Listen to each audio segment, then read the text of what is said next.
नाज़रीन, back to the programme.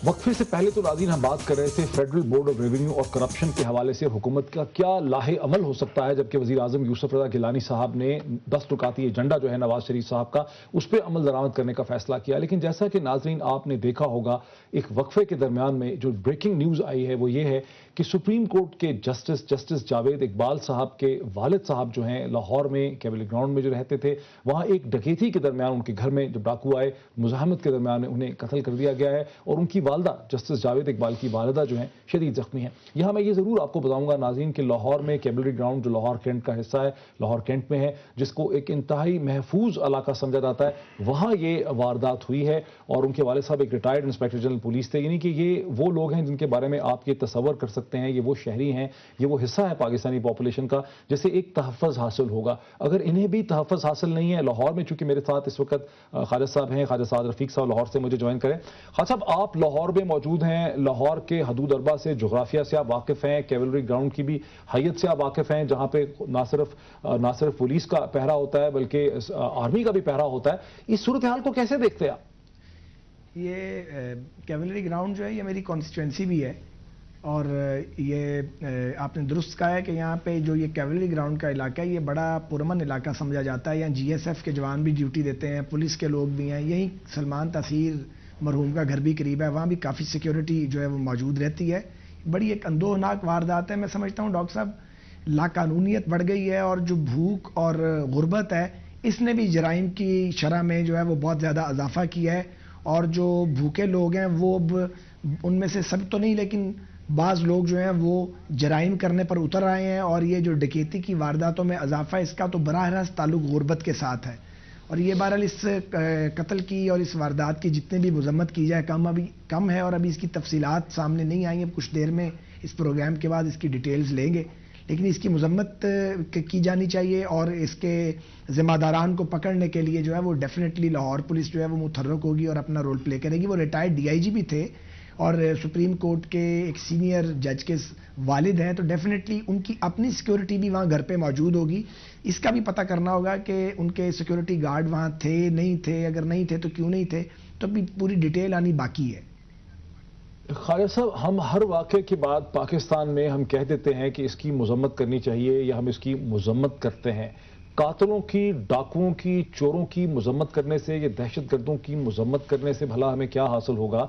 जो ज़रूरत तो इस चीज़ की है कि अपोजिशन और हुकूमत के दरमियान, बड़ी सियासी जमातों के दरमियान कोई इस किस्म की सियासी हिकमत अमली हो, जैसा कि आपने खुद इशारा किया कि बढ़ती हुई भूख की वजह से, लॉ एंड ऑर्डर के प्रॉब्लम की वजह से ये मसाइल जो हैं ये पैदा हो रहे हैं। जो इतना अदम एहसास तहफ़्फ़ुज़ है, जो इतनी शदीद इनसिक्योरिटी है, इस पर काबू पाने के लिए तो कोई पोलिटिकल स्ट्रैटेजी होनी चाहिए ना ख्वाजा साहब। और आप पंजाब हुकूमत, मतलब आपकी पार्टी पंजाब में रूल करती है, जाहिर है पंजाब की जिम्मेदारी तो आपके ऊपर आएगी सर।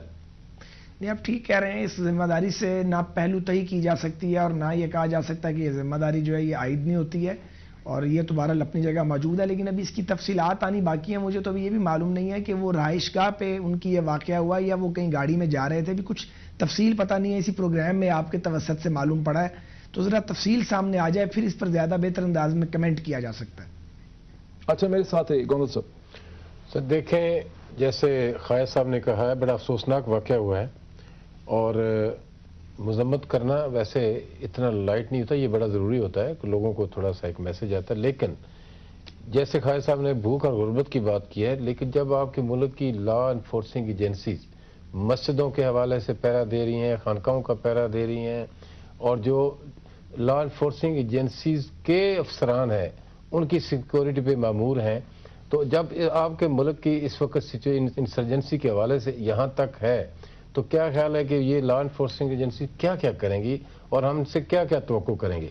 मैं ये समझता हूँ कि जब तक कोई ड्रास्टिक किस्म तो हमें इस सूरत हाल को कबूल कर लेना चाहिए। जी, इस सूरत हाल को, मेरी सुने, इस सूरत हाल को जब तक आप ये जो टेररिज्म है, एक्सट्रीमिज्म है, आपके देखें पूरी गवर्नमेंट का, आपकी पूरी लॉ इन्फोर्सिंग एजेंसीज हैं, वो सारी एंगेज हैं।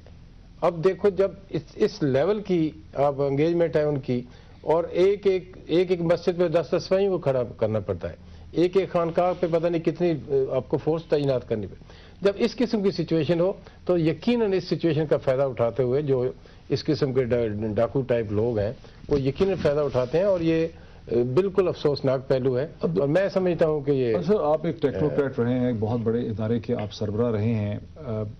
میں ایک سینئر پولیس آفیسر سے ایک دفعہ بات کر رہا تھا یہیں اسلام آباد میں. وہ مجھے یہ کہہ رہے تھے کہ پاکستان میں ہم جب شخصیات کو پروٹیکٹ کرتے ہیں 10-10, 15-15, 20-20 لوگ لگا کے, تو یہ پولیسنگ نہیں ہے, یہ در حقیقت پرسنل سیکیورٹی بن جاتی ہے. آپ پرسنل سیکیورٹی کے میکینزم کے ذریعے تو ظاہر شہریوں کو تحفظ نہیں دے سکتے, یہ ناممکن ہے.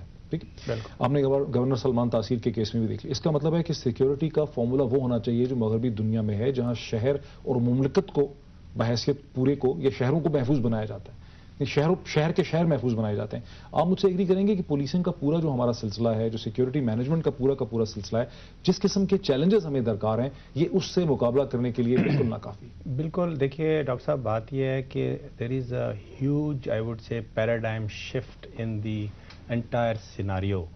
جو آج کا سیناریو اور اگر چند سال پہلے کا سیناریو دیکھا جائے, لا اینڈ آرڈر اتنا زیادہ اب آؤٹ آف کنٹرول کہہ لیجیے ہو گیا ہے.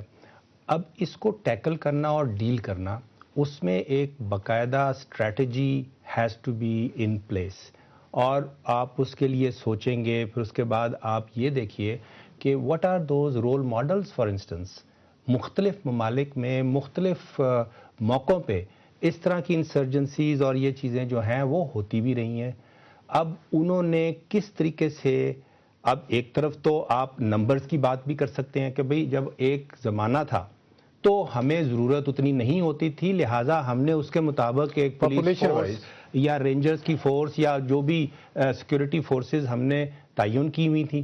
لیکن آج اگر اس کی ریکوائرمنٹ جو ہے لیٹ سے 5 گنا بڑھ گئی ہے, تو then we are probably requiring to actually do that if that is also a solution. لیکن دیکھنا یہ ہے کہ are we really overall, جو اگر ہم بات کریں جیسے آپ نے پورے شہر کی سیکیورٹی کی بات کی, تو definitely those are the situation and those are the things that you should be looking at and considering, and then you will have to take whatever actions required. ہم ایک ہمارے جنرل جو ہے نا, ایک میں کہوں گا ایک سائیکی کہہ لیجئے یا جو بھی ہو, ناٹ جسٹ اینی گورنمنٹ میں بات نہیں کر رہا, بٹ وہ یہ ہوتی ہے کہ ہم جو ہوتے ہیں نا, ہم جنرلی ریئیکٹیو ہوتے ہیں. Being the custodian, the x custodian of an important pillar of Pakistani economy, federal board of revenue کا آپ چیئرمین رہے ہیں اور آپ نے اس لیول سے پوری اکانومی معیشت کو دیکھا ہے. مجھ سے ایگری کریں گے کہ اگر ایک مملکت کے اندر احساس تحفظ جو ہے, عدم احساس تحفظ اور انسیکیورٹی شہریوں کو اتنا زیادہ ہو جتنا پاکستان میں ہے, تو سائیکل آف ٹریڈ بھی وہاں پہ افیکٹو نہیں ہو سکتا. خالد صاحب بھی سن رہے ہیں, وہ بھی ٹریڈر ہیں, بزنس مین ہیں, سائیکل آف ٹریڈ بھی افیکٹو نہیں ہو سکتا. دیکھیے بنیادی جو کنسیڈریشن, اگر آپ انویسٹمنٹ کی بات کر رہے ہیں, اب ٹریڈ کی بات کر رہے ہیں, جب سب سے پہلے تو ریجن کی سیکیورٹی کو دیکھا جاتا ہے. اب یہ میں بات کر رہا ہوں فارن انویسٹر کے حوالے سے. جو لوکل انویسٹر ہے وہ تو بیچارہ وہاں رہ ہی رہا ہے. اب وہ دیکھتا ہے کہ جی میرا مال اور میری جان دونوں تحفظ ان کا ہے یا نہیں ہے. اگر نہیں ہے, اور یہ بہت زیادہ یہ بہت سینسٹیو ہوتا ہے, یہ کیپٹل جو ہے it just flies away very quickly. If you feel کہ نہیں بھائی یہاں پہ تو کوئی پتہ نہیں ہے کہ کل کو پتہ نہیں میری جان بھی محفوظ ہوگی اور میرا کیپٹل بھی محفوظ ہوگا کہ نہیں, لہذا لا اینڈ آرڈر اور ایک conducive environment for investment is a prerequisite. اور وقت ہمارا بالکل ختم ہو گیا. عبداللہ یوسف صاحب آپ کا, گودل صاحب آپ کا, خواجہ سعد رفیق صاحب کا لاہور سے ہمیں جوائن کرنے کا بہت شکریہ. ناظرین, ہم نے بحث شروع کی تھی کرپشن کے حوالے سے, فیڈرل بورڈ آف ریونیو کے حوالے سے, جہاں پہ ہم دیکھتے ہیں کہ فیڈرل ٹیکس ombudsman نے مشہور جو کسٹم کنٹینر اسکینڈل تھا جو ہم نے اس پروگرام میں پہلے ڈسکلوز کیا, اس پہ اپنی رپورٹ دی کہ کیسے کم از کم بھی 8000 کنٹینر ایسے ہیں وہ نہیں جا سکے. وقت میرا بالکل کون سا وقت میرا بالکل ختم ہو چکا. ناظرین دیکھتے ہیں ہم یہ ہیں کہ جہاں کرپشن کا مقابلہ کرنے کے لیے ایک سیاسی حکمت عملی چاہیے, ایک عزم چاہیے, ڈٹرمنیشن چاہیے. اسی پروگرام کے درمیان میں ہم نے دیکھا کہ کیسے سپریم کورٹ کے جسٹس جاوید اقبال صاحب کے پیرنٹس جو ہیں ان پہ حملہ ہوا, ان کے والد صاحب کو قتل کر دیا گیا, ان کی والدہ شدید زخمی ہیں. لا اینڈ آرڈر کے لیے بھی ضرورت اس چیز کی ہے کہ پاکستان کی بڑی سیاسی جماعتیں مل کے ایک کمبائنڈ حکمت عملی لے کر آئیں. ایک کمبائنڈ حکمت عملی کی شدید ضرورت ہے. بہت شکریہ. Thank you sir.